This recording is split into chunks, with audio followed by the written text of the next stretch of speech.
From North Karnataka, a land older than the Himalayas, come fascinating stories of our diverse wilderness and wildlife. Unique and amazing endemic species, some found nowhere else on the planet. A visually stunning and eye-opening series on the oldest geological formation of the Indian subcontinent. And the hidden, mysterious, wild wonders of the Deccan's natural world.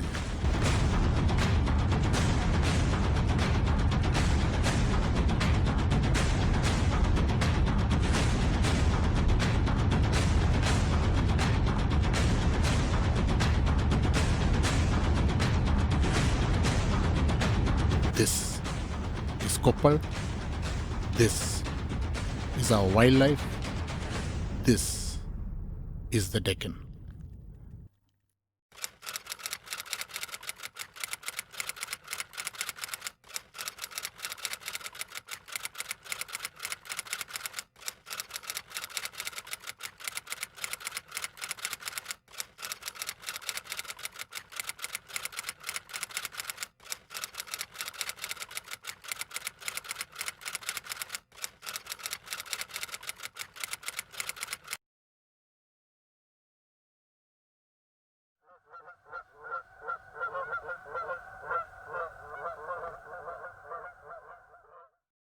Throughout the history of our planet, seasonal migration of wildlife has been going on for millions of years.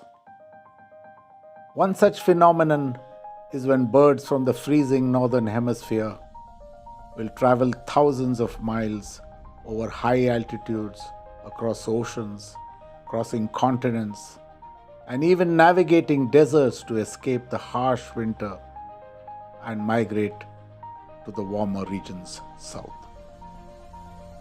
Birds are funneled along specific routes called flyways between breeding and temporary wintering grounds. From butterflies and dragonflies to terns and birds that hold the record for the longest journey from the northern Atlantic Arctic pole to the Antarctic in the southern end of the planet. Migration is a necessity that is a wonder of nature and the resilience of life forms to evolve, cope, and survive. The Indian subcontinent is in the path of many such flyways, especially the feet of the bar-headed geese that literally navigate the highest mountain range, the Himalayas. A journey of migration that involves flying at high altitudes with low levels of oxygen and the freezing temperatures. A remarkable effort that is a game of survival of the fittest and where the cycle of life turns. The Deccan Plateau is in the pathway of many of these flyways, and we play host to hundreds of species that will spend the warm winter months feeding on ripening crops of pulses and grains. Resting in water bodies and wetlands in the safety of our Deccan landscape. Raptors hunting insects and small mammals in the grasslands and open plains of savanna. Shorebirds, waterbirds, and waders. Raptors will assemble here in the vast open plains. All are our winter guests and seasonal visitors. References have been recorded in mythology, folklore, and the scriptures from time immemorial. From Greek frescoes and papyrus to biblical quotes and poems, from tales and folklore, fables and poetry, describing different birds that were seen and visited the continents they crossed. Migratory birds have always fascinated us humans throughout history, including in our own mythology and carvings in temples in the Deccan. The sheer variety of vibrant colors, odd shapes, has been a source of inspiration for our creative senses. This is Koppal. These are our winter visitors. This is the Deccan. I would as a child wait for the honking of geese that were heard when they were miles away. Their calls carried far in the fresh, clean air of a winter morning. They are here, was the excited shouts I could hear from my childhood companion Durga. And sure enough, against the powder blue skies of a crisp, cool winter morning, were the V formations of geese over the horizon, landing in our water bodies, exhausted from an epic journey. From Siberia, flying non-stop over the Himalayas, they are now home. For the next couple of months, this was home. A wintering ground of lush gold fields of ripening wheat, pulses and grains. The first birds that announce the change of seasons and the arrival of the cool winter months are swallows and wagtails. Congregating in hundreds, they would bask in the warm sunshine before airborne, catching insects midair all day. Raptors would stalk their prey and hunt from the air. The need to feed each day, they will devour their prey, ripping flesh and bone. Vultures and griffins glide in on the air currents with slower wing beats and bask, soaking up the morning sunshine. Winter is here. In the midday, when insects were active, flycatchers would find a suitable perch from where to launch an attack on passing insects. I have actually photographed over half a dozen flycatchers that religiously return to my ancestral home each year. From the snow-white paradise flycatcher male with his long tail feathers trailing in the sunlight, to the azure-colored verditer flycatcher shining and gleaming with its bright blue plumage.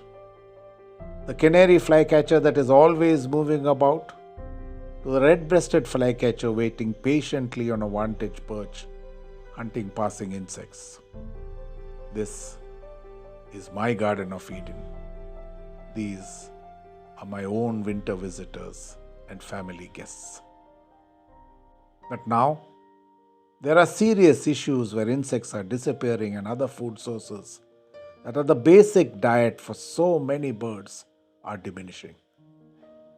Human structures like high-tension pylons, windmills, and unplanned development are silent killers of thousands of flying birds that fall victim to these obstructions. Green cover and flora are being wiped out that birds need to roost and nest. Wetlands have been drained and water bodies are drying out, where water birds and waders need these wetlands. Changes in the land use, where scrub jungles, pastures and grasslands have all been converted to farmlands and fields of crops stretching far and wide across the horizon. Only isolated pockets remain. Human disturbances with the pastoral community, a competition to wildlife grazing lands, adding pressure in these contested spaces. And our footprints are driving away these flocks of thousands of birds seeking shelter and roosting grounds.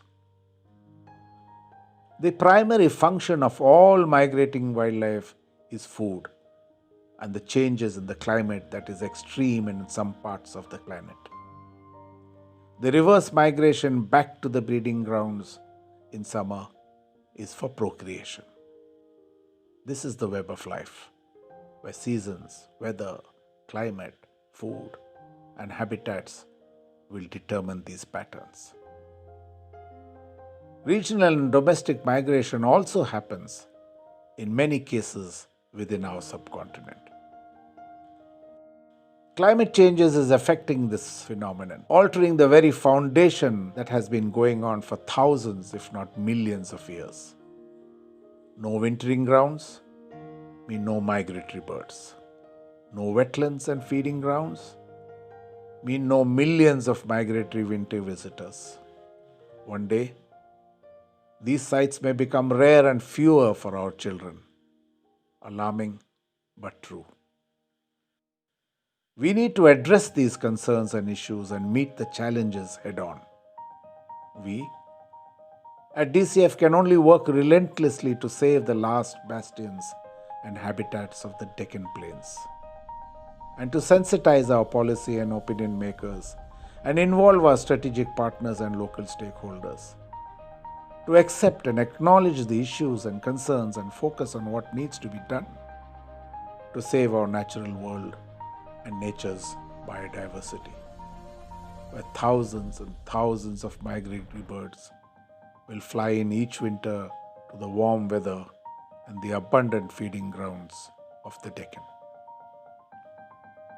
Our wetlands, riverine and riparian ecosystems and grasslands, where the extraordinary spectacle of the murmuring of the starlings fascinate us at dusk with a display that is a feast for one's eyes. When flocks of thousands of birds present a mesmerizing show at dusk around sunset, poetry in motion, and one of nature's visual treats. Winter will soon come to an end, and warm winds will dry the land back to becoming arid once again. It is now time to return the way they came. Nature sending a signal, it is now time to take wing and the long journey back to their breeding grounds far in the north. The reverse migration begins and millions of birds will hopefully return the following winter, fattened by our generous hospitality and the rich fields of ripening crops. They make their way back home. The water bodies of the Deccan are now silent and empty, till the next cycle of nature plays out and the circle of life turns as it has for millions of years, till our winter visitors return once more to our shores and the Deccan Eastern Plains, where birds of all types, including our resident endemic, will coexist with hundreds of migratory species feeding, breeding, roosting away from the harsh frozen northern hemisphere and from where they come annually. We can only teach and preach the importance of this annual phenomenon and spread the message of awareness and education. In the hope this lives on, and the winter visitors honking and calling is heard across the land in their annual pilgrimage to our Deccan. It is entirely up to us as humans, as custodians, protectors, trustees, and guardians, to ensure they return in their annual pilgrimage as our winter visitors. This is Copper. This is the Deccan. This are our winter visitors.